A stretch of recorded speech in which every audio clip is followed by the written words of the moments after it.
Hi, class. John here.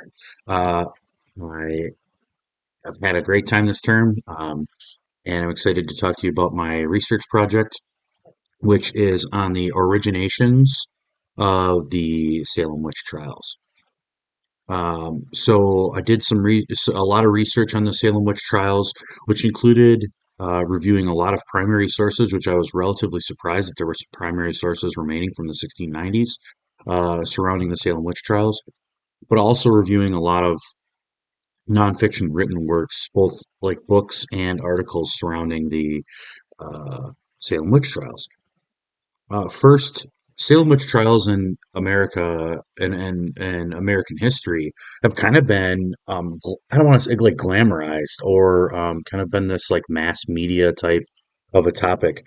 Um, Great examples, Arthur Miller's play The Crucible, but also this sort of like modern um, uh, modern asphyxiation with like the tragedy surrounding this, but it's kind of lost that lots of people lost their lives.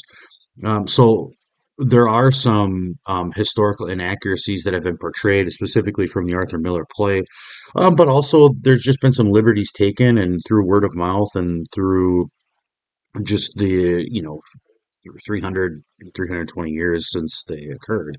Um, but I think a lot of people, especially in today's society that don't necessarily study this, like to focus on um, kind of the almost like the drama that occurred.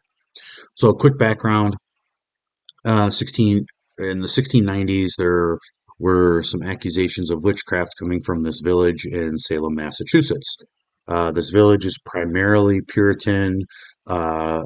Uh, which is essentially like we've all studied, but essentially like a specific uh, section of Protestantism who believed that the Reformation of the Church of England was incomplete.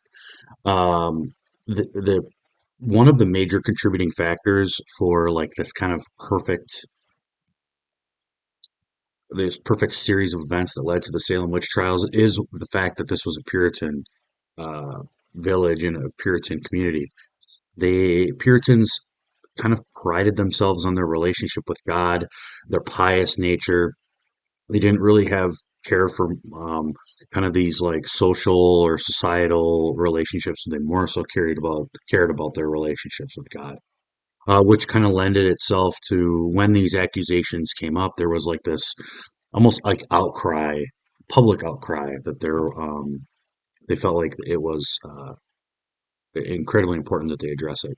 Second thing would be the ages and the specific accusations from the girls involved, one of them being Abigail Williams and other young children who actually had some behavioral issues. They weren't listening to their parents. They were having some almost like counterculture-esque type issues, and they made some weird or odd statements about what they were feeling, or like almost like health concerns. And it was when the children had made some accusations that they had been seen or witnessed witchcraft. It was almost as if the Puritan adults were like, ah, that's it, and they can like not put the blame on the children. They can put the blame on these people who they had been claiming of witchcraft. Interesting note: the youngest person accused of witchcraft was 5 years old. Incredible point of research that I noted. But the main prominent person that was first accused of witchcraft was a slave named Tituba. There is a great painting called The Children and Tituba, which is essentially the children that uh, had accused her of witchcraft. Anyways, my time's up. I look forward to watching other videos and best of luck with the research project. God bless.